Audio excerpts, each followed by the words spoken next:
Bonjour à tous, je suis Marina Petit-Demange et quand j'interviens auprès de vous via un écran, en présentiel, en distanciel, par téléphone, avec des jeux, oui, des jeux, en ludopédagogie notamment, et puis peut-être aussi avec énormément quand même euh, d'informations qui peuvent parfois vous sembler théoriques et puis parfois qui sont absolument euh, étonnantes. Voilà, étonnantes.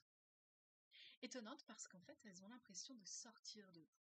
Bah oui, en fait, je me positionne en miroir devant vous, de façon neutre et consciente, pour vous permettre de comprendre à quel point vous êtes doté d'une force intérieure étonnante.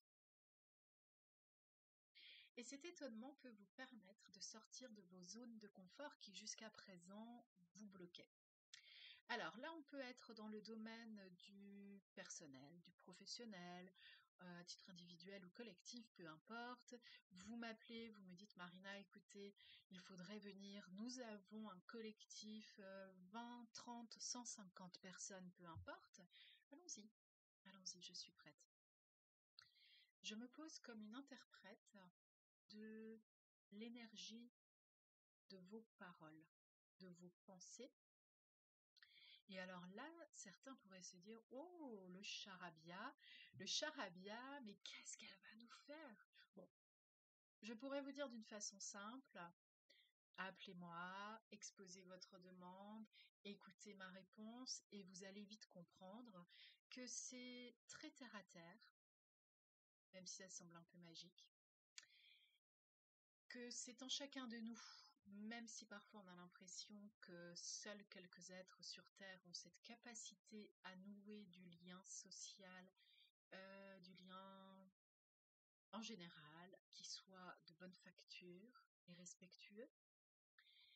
Et tout cela, à mon sens, s'appuie sur un ensemble de définitions infinies, dont on nous avait peut-être pas parlé.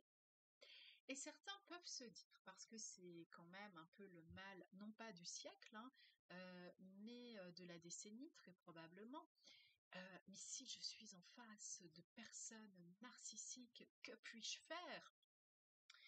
Alors d'abord, pour l'appellation pervers narcissique, la perversion, fort heureusement, dans l'humanité, ne représente qu'un très très faible pourcentage. En revanche, on peut trouver des cons et des connes un petit peu partout sur Terre quand même, hein. On n'a pas besoin d'être un pervers ou une perverse pour finalement créer du dommage autour de soi. D'une part, cela nous arrive à tous, eh bien, de créer de la déflagration à laquelle on n'avait même pas pensé, de créer de la négativité, de diffuser quelque chose qui ne va pas bien. Bah oui, ça, chaque être humain le voit, l'observe dans sa vie, et après on se place en déni ou en piste d'amélioration. Pour ma part, le choix est fait depuis très longtemps, piste d'amélioration. Même si parfois je me dis, une petite partie que je vais garder dans ma poche parce que je ne vais pas pouvoir tout gérer en même temps. Ça peut être considéré peut-être comme du déni, s'il est temporaire, temporisé. Si on sait pourquoi on ne peut pas tout gérer à ce moment-là, ça s'appelle peut-être aussi du discernement. Je vous parlais de définition, cela ne nous amènera pas à jouer sur les mots pour garder le meilleur rôle dans n'importe quelle situation, absolument pas. Ma façon d'appréhender la construction de mon travail et de ma propre existence, c'est la piste d'amélioration pour être dans la plus grande authenticité possible. D'abord vis-à-vis de moi, ce que je ressens comme étant moi, et c'est à ce propos que je peux me permettre de me placer en face de vous professionnellement pour vous accompagner à trouver ce que vous êtes. Alors bien sûr, de façon douce, construite et professionnelle, avec une posture neutre qui vous permettra, sans ambiguïté, de reconnaître que les idées proviennent de vous. Je suis juste un amplificateur, un haut-parleur, un miroir. D'autres pourraient l'être en face de vous. Et peut-être pour des raisons d'habitude, ne faites pas attention. Vous ressentez que vous êtes dans des périodes complexes où la notion d'adversité prend beaucoup de place. Vous ressentez peut-être aussi que le temps passe vite et que vous êtes pressé tout à coup de réaliser certaines choses. C'est peut-être, je ne sais pas moi, un bilan professionnel qui tout à coup vous émeut plus que de coutume et vous donne la sensation de vertige. Ça pourrait être aussi transposé dans le personnel, n'importe quel niveau, dans le couple, le familial, la relation parent-enfant, que sais-je. En réalité, à partir du moment où vous acceptez d'observer ce qui peut être amélioré, et sans jamais se perdre dans la notion de perfection, parce que perfection, c'est, à mon sens, un piège.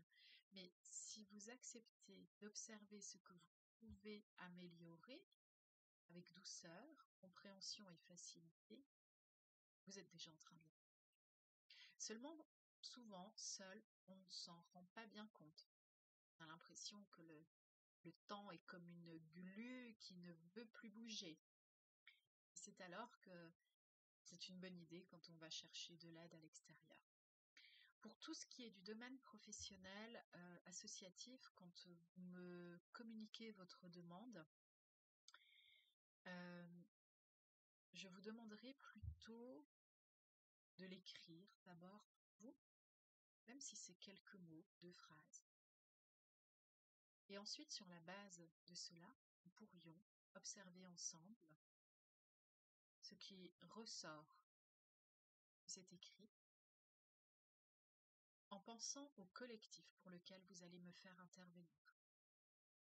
Je peux intervenir sur des sessions de sensibilisation à la modification de sa propre communication, de sa posture personnelle, professionnelle, dans le lien à l'autre. Je peux intervenir pour de la sensibilisation qui n'aura pas beaucoup de mise en pratique, c'est-à-dire de la conférence. Je peux intervenir dans de l'accompagnement individuel.